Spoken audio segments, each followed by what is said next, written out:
All right, time for this week's Dollar Dialogue. And in these trying economic times, there's no doubt many Australians are looking to be smarter with their spending and try to make every dollar go that little bit further. Perhaps that's by embracing rewards programs such as Flybuys. Now, one person that's renowned for making every dollar count because she showcases this to her hundreds of thousands of followers online is Sydney-based finance influencer, author and entrepreneur Queenie Tan, who I'm pleased to say joins us now. G'day, Queenie. Thanks for joining us on the Savings Tip Jar. Thank you so much for having me. Thanks for joining us, Queenie. Before we get started on all this information that we all need to know currently in the current climate, have you got a savings tip for us? I think you'll be good at this. Yes. Okay. I had to think about it because I wanted to make sure it was actually decent. But okay, this is a reminder to everybody, myself included, but just look around you. Is there anything in your home that you don't use anymore? And you could literally sell that on Facebook Marketplace and earn some money. So the other day I sold this baby bottle sterilizer for some money. I have another person coming and she's coming to pick up some shoes for a hobby that I don't do anymore. And the other week I sold this little it was basically like a little piece of equipment for recording kind of content and videos. And it's it really does add up. I know it doesn't seem like much money, $15 here, $50 there.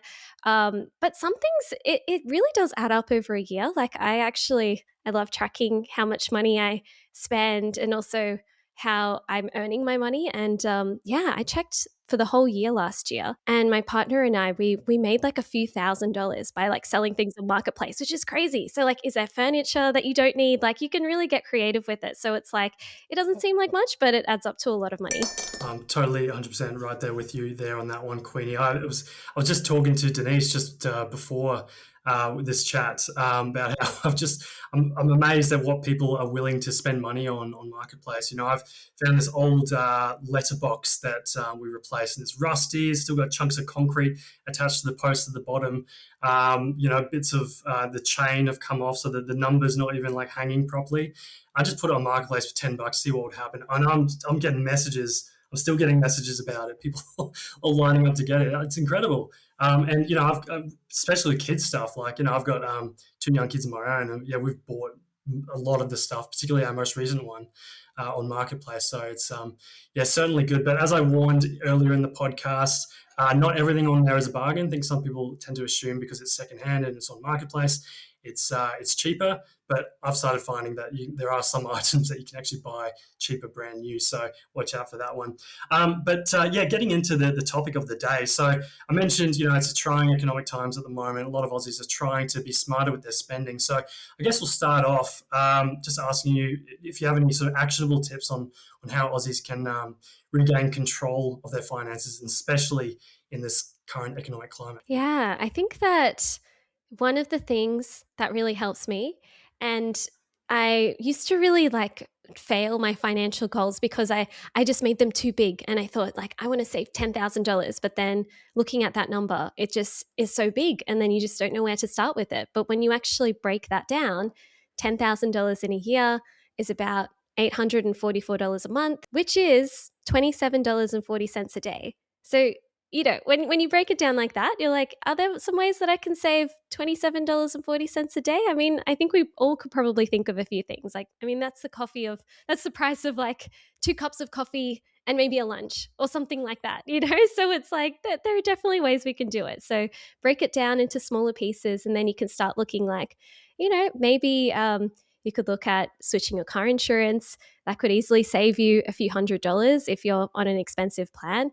Maybe switching your energy provider, or even maybe looking at renegotiating your mortgage. That could easily save you a few $1,000s a year. So when you start breaking it down, you can easily find ways to make those small savings. And those small savings, they really do add up to a lot of money. I mean, $27.40 a day. It's so easy to spend that money mindlessly. I'm definitely guilty of it.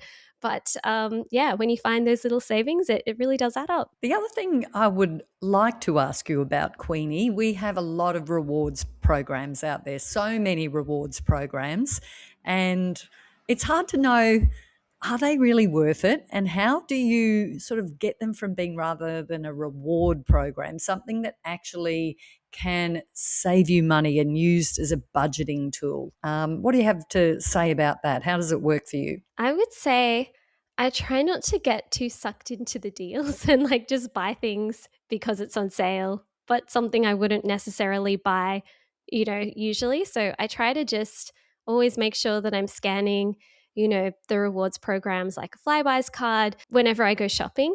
But you can actually get kind of clever with it. I actually discovered like there are some pretty like wild things that people do with points. So one of the tips was and I also like doing this too. Now I've kind of learnt this tip. I'm like, I'm going to go in the habit of like actually doing this. So one tip that I heard was often like Coles and like, those big supermarkets, they do these like promos where you can buy gift cards and then you can get like 20 times bonus points basically with Flybuys. And someone bought a MasterCard gift card and then it was 20 times bonus points. But then they were able to use these MasterCard gift cards for things like paying for their council rates or paying for school fees, which I was just like, that's so smart, isn't it? And I saw another hack where like there was this lady, she bought like one of those Pamper gift cards, and then she was also able to earn extra Flybuys points from purchasing it, like 20 times bonus Flybuys points. And then she uses those gift cards to get her nails done every month. And it's like just from getting her nails done every month, she earns like 20,000 Flybuys points in a year that she can use for like travel and things like that. So yeah, I think one thing that I'm definitely doing now is like making the most of those like gift card promos if I have like a birthday or if there's something recurring that I buy like beauty treatments or getting your hair done, nails done, whatever it is. Maybe you could get those gift cards, you get the extra Flybuys points, and then it's like you're saving money on something you would already buy anyway. But yeah, you get the extra points. It's such a cool little workaround, Queenie. I hadn't thought of that one because things like, council rate payments are not usually things that you can earn points on. I usually try and do all my spending with my credit cards because it's a points earning credit card. But then, if I think I avoid doing that with things like council rates because the surcharge is higher, so the fees end up being higher. But then perhaps if you buy the gift voucher and then you get the Flybuys points and then you pay for that council rate with the gift card, then there's such a clever hack, and I haven't thought about that, so I might be checking that out after this call. Are there any other things that or just a general guide that you'd have for helping Aussies maximize every dollar spent? I love that. And also, like, just wanted to add you can earn extra points if you do pay with a points earning credit card. So it's like you can really like triple dip how many Oh, points you're earning for yeah, like every purchase. So it's so cool. I would say maybe just get clear on like what you want to use your points for. So do you want to use it for travel or do you want to use it to save money off your shop? And I think that that's really helpful just to make sure that you are, or some people even use them and they save their points for Christmas and then they buy their Christmas gifts with them. I think it's quite exciting and there are definitely lots of ways to use it, but just make sure that you're only buying stuff you would normally buy anyway, because sometimes I get like hooked in those things and I'm like, oh, if I buy like this random product I never buy, like I'll get all these it's points, an but it's addiction. like Yeah. it's not saving money if you're like buying something you don't need. That's what I'm always frightened of with those programs. You have to keep sight. Keep sight. Don't get distracted by the marketing. And you do get slammed with the marketing as soon as they can see that you're half interested. So, yeah, that's a good tip. And what about, the spend that we have to do? The basics, utilities, groceries. That's sort of what people are focusing on in this current climate.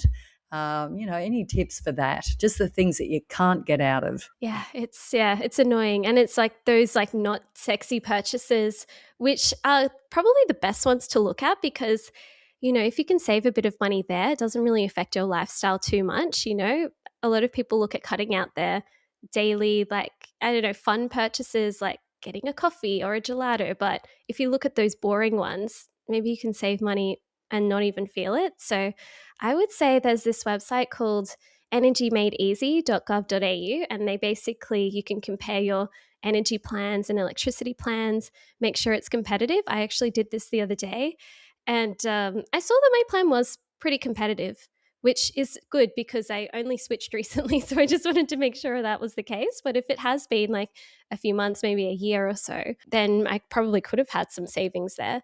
And another one that you can check is also greenslips.nsw.gov, I think it is. And they might have some different ones for each state, but you can also check your insurance and make sure it's competitive too. So those are just two easy ways that you could save money. Like maybe you might be leaving some money on the table there. Yeah, Energy Made Easy actually helped me find a better deal for myself. I think I was with, who was it?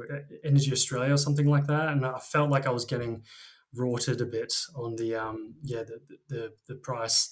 And then I used that Energy Made Easy, and I was able to find that I could get much better price with Ample. But on top of that, Ample at the time were offering 10 cents off per litre for their energy customers at Ample stations, and that also saved me a lot of money on top of the electricity saving from having a lower price. So that certainly helped me there, so I highly recommend that one. Now, just lastly, Queenie, obviously you're a bit of an inspiration, I think, to a lot of young Australians, because you're someone that, as you've showcased on your various social media platforms, you rapidly built a net worth of, I think it's upwards of $1 million, whilst in your 20s, and you've showcased how to do it just through relatively simple means, saving regularly and investing, nothing too gung ho, mostly ETFs. So I guess, what's one top thing that you would advise a young person to do right now to start building wealth? I think the best thing to do would be, well, something that really helped me was I like to set aside 20% of my pay and have it automatically invested. But I do make sure that I am living below my means already. So whatever I'm earning, I make sure that I do have a bit of a buffer between my everyday expenses. So I know I can afford to invest that 20%. But honestly, out of sight, out of mind. Like as soon as that money has left my bank account, like I don't spend it anymore because that would require me having to sell my investments, which I'm not going to do. And it's crazy how much it adds up. Like I did the math on like how long it took me to reach each net worth milestone.